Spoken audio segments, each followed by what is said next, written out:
Hey guys, it's Maria with Meet Me at Zero, and I just want to say thank you for liking, sharing, subscribing to my YouTube channel and to my page, for the prayers, for the conversations that we have. I appreciate you. And I was going to talk today about independent, strong women. I get asked a lot, how did I become who I am? Um, I get asked often about different things, and so I want to share parts of that with you, probably on the next video. And today I just kind of want to take a moment to give some of you a different perspective or a different point of view. I'm looking at my feed on Facebook, and I have there's a lot of complainers. I think as we complain, we become a nation of complainers, and we don't even really know how good we have it. We complain that people are staying. We complain that people are leaving. We're complaining that school canceled early. We complain if the storm comes and kills everybody and we lose everything. We complain. We are never satisfied. We are never happy. And in life, starting with God, Meet Me at Zero was the reason I wanted to start this platform, was because a lot of times when we have conversation, we are so focused on how we perceive the world that we do not leave a door or a window open to see life, how other people live it, and potentially relate in some way. And so with the storm coming, some people, not all people, but some people don't get it. So if you have the money to leave town and you have family somewhere you can go, that's awesome. Um, I personally am not staying because I feel like my property is, you know, important. I'm choosing to stay because I am prepared. Um, I have Bella, and Bella weighs 90 pounds. I am not staying at a Motel 6 or a Motel 8. So if I wanted to stay at a location of my choosing, I would need probably about $2,000 to leave town. On top of the fact that I would not put her in that stress mode to take her out of town. And so I just kind of wanted to bring some perspective, because a lot of times I think that unless we have the experience, we don't even try to put ourselves in the other person's shoe. And I'll make a statement on here, or I'll say something and my inbox will be popping.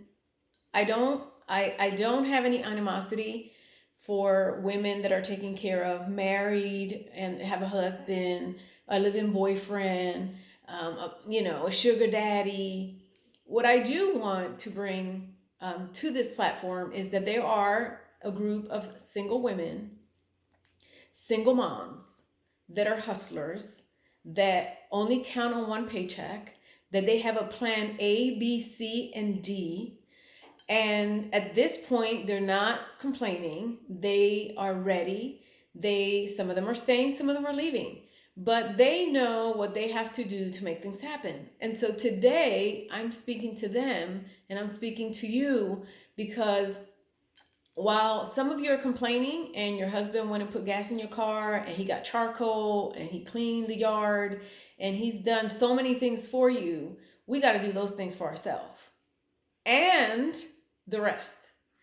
And so for those women, I'm here for you. I am rooting for you. I'm always going to root for a woman that's out doing her thing, that's bringing to the table. And again, when I make a statement, if you feel that I make a statement and you think it's directed at you, you probably need to check yourself. If you know me, I don't throw any shade. If I have to tell you something, I will come straight and tell you to your face. But this morning, we complain about 101 things and we don't even know what people are going through.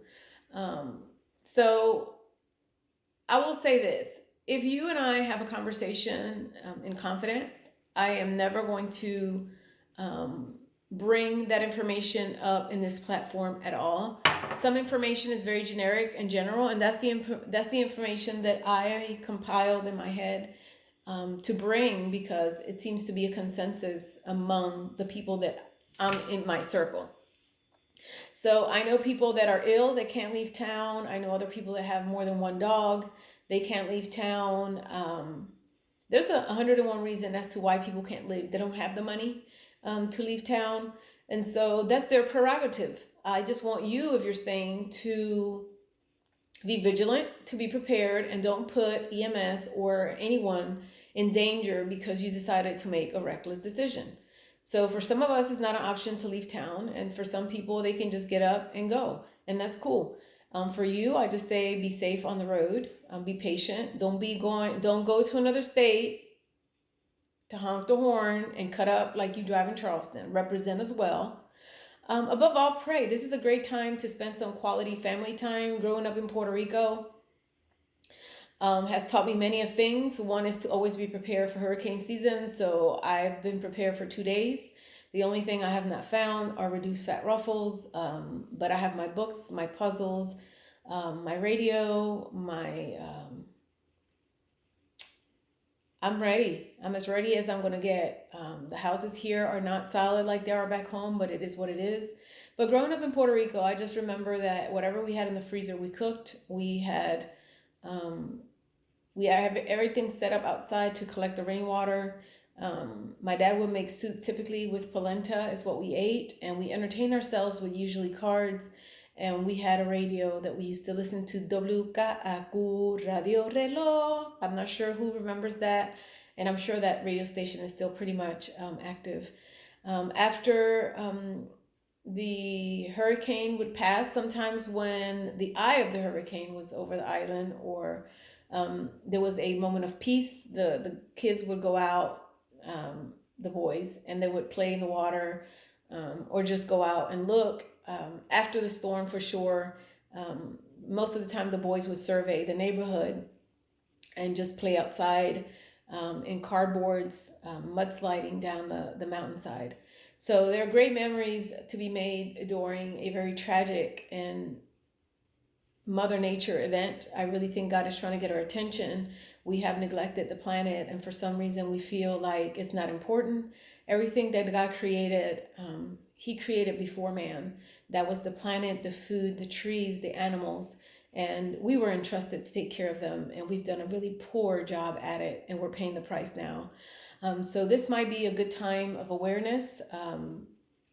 It's definitely a good time where everybody's praying for Dorian. We really should be praying for ourselves, for our heart. Where are we as a nation? The shootings that happened yesterday, I saw something else this morning. The people of the Bahamas who potentially lost everything. There's not a chance that much is standing after a Category 5.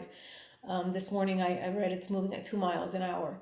So for all we know, this storm might come on Thursday for Charleston. For all we know, it might come next week, or it might accelerate, or it might just dissipate. For any of those scenarios, we should always be prepared in life with a plan A, B, and C, no matter what. Above all, be kind to each other.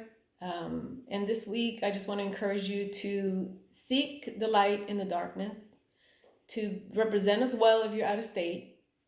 If you're staying, check on your neighbors, and be a positive force to someone. And again, much respect to all the women that have prepared by yourself during this time. I stay in touch with a few. I'm thankful for you who check on me and love me, and at the distance take care of me. And so meet me at Zero next week. Well, I will go into how I became the woman that you currently know. I will tell you that every badass person that I know that is a warrior has gone through hell and back in life. Life hasn't been easy, picture perfect, or neat. But my God, if you need a prayer, if you need compassion, if you need someone to be on your corner, you want to find the person with the badass stories. So meet me at Zero next week. I'll be praying for each of you. Stay safe.